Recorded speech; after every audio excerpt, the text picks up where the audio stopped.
சத்யாவில் குளு குளு AC offer.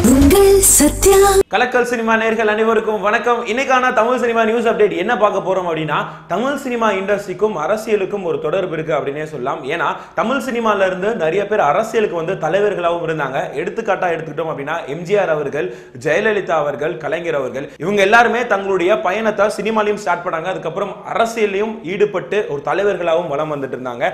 அதே மாதிரி இப்போ எடுத்துக்கிட்டோம் அப்படின்னா ஒரு மிகப்பெரிய ஒரு பிரபலமா இருக்கக்கூடிய இரண்டு பேர் அரசியலுக்கு வந்திருக்காங்க. யாரு அப்படின்னா நம்மளுடைய உலக நாயகன் கமலஹாசன் அவர்கள் மற்றும் சூப்பர் ஸ்டார் ரஜினிகாந்த் அவர்கள். உலக நாயகன் கமலஹாசன் அவர்களை பத்தி எடுத்துட்டோம் அப்படின்னா அரசியல்ல அவரு தீவிரமாவே இறங்கிட்டாரு. தன்னுடைய கட்சியினுடைய சின்னத்தை அறிவிச்சிட்டாரு. அதே மாதிரி கொடியையும் அறிவிச்சிட்டாரு. நிறைய இடங்கள்ல பொதுக்கூட்டம், மாநாடு இதெல்லாம் நடத்திட்டு வந்துட்டு இருக்காரு. அதே மாதிரி ஒரு முழு நேர அரசியல்வாதியா பயணம் பண்ணிட்டு இருக்காரு. மக்கள் நீதி மையம் அப்படின்னு சொல்லிட்டு கட்சியின் பெயரை அறிவிச்சதுல இருந்து இன்னைக்கு வரைக்கும் அவருடைய கட்சியில சேர்றதுக்கு நிறைய தொண்டர்கள் வந்துட்டே தான் இருக்காங்க. இதனைத் தொடர்ந்து சூப்பர் ஸ்டார் ரஜினிகாந்த் அவருடைய அரசியல் பயணத்தை எடுத்துட்டோம் அப்படின்னா அவர் சொல்லக்கூடிய விஷயம் என்னவா இருந்தது, ரீசெண்டா கூட ஒரு பிரஸ் மீட்ல என்ன சொல்லியிருந்தாரு அப்படின்னா, நான் வந்து உறுதியா அரசியலுக்கு வருவேன், தேதி இன்னும் எனக்கே தெரியல, அது முடிவு பண்ணிட்டு இருக்கோம் அப்படின்னாங்க. அதே மாதிரி அவருடைய ராகவேந்திரா கல்யாண மண்டபத்துல டெய்லியும் மீட்டிங் நடந்துட்டே தான் இருக்கு. மாவட்ட வாரியா நிர்வாகிகளை நியமிச்சுட்டே தான் இருக்காங்க. இவங்க ரெண்டு பேர் அரசியல் பயணம் இப்படி போயிட்டு இருக்கும்போது அடுத்ததா இவங்களுக்கு அடுத்து யாருடைய பெயர் அடிபட்டு இருக்கு தமிழ் சினிமா இண்டஸ்ட்ரியில அப்படின்னா தளபதி விஜய் அவர்களுடைய பெயர் தான் அடிபட்டு இருக்கு. எல்லாருமே என்ன சொல்லிட்டு இருக்காங்க அப்படின்னா தளபதி விஜய் அவர்கள் சீக்கிரமே அரசியலுக்கு வர போறாங்க. அதே மாதிரி அவருடைய ரசிகர்களும் அதை தான் எதிர்பார்த்துட்டு இருக்காங்க அப்படின்னு சொல்லிட்டு ஒரு தகவல் வெளியே வந்துட்டு இருக்கு. ஜூன் 22ஆம் தேதி விஜய் அவர்களுடைய பிறந்த நாள். அன்னைக்கு விஜய் அவருடைய தன்னுடைய மௌனத்தை கலைச்சு பேச போறாரு. அடுத்ததா அவருடைய அரசியல் பயணம் குறித்து பேச போறாரு. என்ன முடிவு பண்ணிருக்காரு அரசியல் குறித்து அப்படின்ற விஷயங்கள் அன்னைக்கு ஜூன் 22 அன்னைக்கு பேச போறாரு அப்படின்னு சொல்லிட்டு சினிமா வட்டாரத்திலையும் ஒரு தகவல் வெளியே வந்திருக்கு. சமீபத்தில் மதுரையில் இருக்கக்கூடிய தளபதி விஜய் ரசிகர்கள் ஒரு போஸ்டர் வெளியிட்டிருந்தாங்க. அந்த போஸ்டர்ல என்ன வசனம் இடம்பெற்றிருந்தது அப்படின்னா, தமிழக மக்கள் மகிழ்ச்சி, அரசியல் கட்சிகள் அதிர்ச்சி அப்படின்னு சொல்லிட்டு ஒரு வசனம் இடம்பெற்றிருந்தது. அதை தான் இப்போ எல்லாருமே விஜய் ஃபேன்ஸ் எல்லாம் ஷேர் பண்ணிட்டு இருக்காங்க.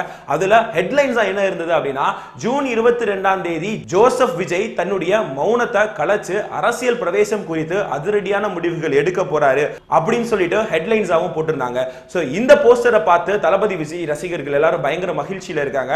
இன்னொரு பக்கம் ஜெனரல் ஆடியன்ஸ் எல்லாரும் என்ன சொல்லிட்டு இருக்காங்கன்னா, ஏன் இப்படி தேவையில்லாத ஒரு நியூஸை பரப்பிட்டு இருக்காங்க, விஜய் அவர்கள் இன்னும் எதுவுமே சொல்லவே இல்லையே, என்ன ஒரு அனௌன்ஸ்மெண்ட்டுமே வரவே இல்லையே, அதே மாதிரி இந்த போஸ்டர் பார்த்துட்டு தளபதியுடைய ரியாக்ஷன் என்னவா இருக்கு அப்படின்னு சொல்லிட்டு நிறைய क्वेश्चंस அவங்களும் கேட்டுட்டே இருக்காங்க. ரொம்ப முக்கியமான ஒரு விஷயம் கவனிச்சு பார்க்கக்கூடிய விஷயம் என்ன அப்படின்னா, உலக நாயகன் கமலஹாசன் அவர்கள் தன்னுடைய அரசியல் பயணத்தை துவங்கும் போது தன்னுடைய பிறந்த நாள் அன்னைக்கு தான் நியூஸ் அப்டேட்ஸ்லாம் சொல்ல ஆரம்பிச்சாரு. அதாவது நவம்பர் 7, 2017 அன்னைக்கு தான் அவர் நிறைய விஷயங்கள் ஷேர் பண்ணாரு. அரசியலுக்கு வருவேன் அப்படின்னு சொல்லிட்டு உறுதியாகவும் சொல்லியிருந்தாரு. அதுக்கப்புறம் சூப்பர் ஸ்டார் ரஜினிகாந்த் அவர்கள் தன்னுடைய பிறந்த நாள் அன்னைக்கு தான் அரசியல் அனௌன்ஸ்மெண்ட் கொடுத்திருந்தாரு. தேதி என்ன அப்படின்னா 12/12/2017 அன்று அவர் சொல்லியிருந்தாரு, அரசியலுக்கு வரப்போறேன். அன்னைக்கு அவருடைய ரசிகர்கள் எல்லாம் மாவட்ட வாரியா சந்திச்சு நிறைய விஷயங்கள் ஷேர் பண்ணியிருந்தாரு. இதனைத் தொடர்ந்து வரக்கூடிய தளபதி பிறந்த நாள் அதாவது 22ஆம் தேதி அவரும் பேசுவார் அப்படின்னு சொல்லிட்டு ரசிகர்கள் எதிர்பார்த்துட்டு இருக்காங்க. அதோட கம்பேர் பண்றதுனால தான் இவங்க வந்துட்டு இந்த மாதிரி ரசிகர்கள்லாம் எதிர்பார்த்துட்டு இருக்காங்க, விஜயும் பேசுவார்னு சொல்லிட்டு. பட் விஜய் தரப்புல இருந்து அவருடைய ஃப்ரெண்ட் சர்க்கிள் இருந்தோ இல்ல அவருடைய மேனேஜர் சர்க்கிள்ஸ் பிஆர்ஓஸ்ல இருந்து எந்த ஒரு அபிஷியல் அனௌன்ஸ்மெண்ட்டும் வரல.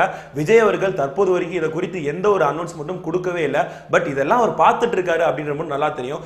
ஜூன் 22 தான் தெரிய வரும் விஜய் அவர்கள் என்ன முடிவு எடுக்க போறாரு. உண்மைக்கே அவர் அரசியல் வருவது குறித்து பேச போறாரா, இல்ல அந்த பிறந்த நாளை மட்டும் நல்லா செலிப்ரேட் பண்ணிட்டு அடுத்த வேலைக்கு போக போறாரா, படத்துல கான்சன்ட்ரேட் பண்ண போறாரா அப்படின்னு சொல்லிட்டு ஏகப்பட்ட கேள்விகள் எழுந்திருக்கு. என்ன முடிவுகள் வரப்போகுதுன்னு தெரியல. பட் ரசிகர்கள் எல்லாம் பயங்கரமான ஒரே ஒரு கண்ணோட்டத்தில் தான் இருக்காங்க, விஜய் அவர்கள் அரசியலுக்கு வரணும் அப்படின்னு சொல்லிட்டு. அந்த போஸ்டர்ஸ் நீங்க பார்த்திருப்பீங்க, அந்த வசனத்தை நீங்க பார்த்திருப்பீங்க. விஜய் அவர்கள் ஜூன் 22ஆம் தேதி பேசுவாரா மாட்டாரா, அரசியலுக்கு வருவாரா மாட்டாரா அப்படின்னு சொல்லிட்டு உங்களுக்கு இருக்கிற மாதிரி எனக்கும் ஏகப்பட்ட கேள்விகள் இருக்கு.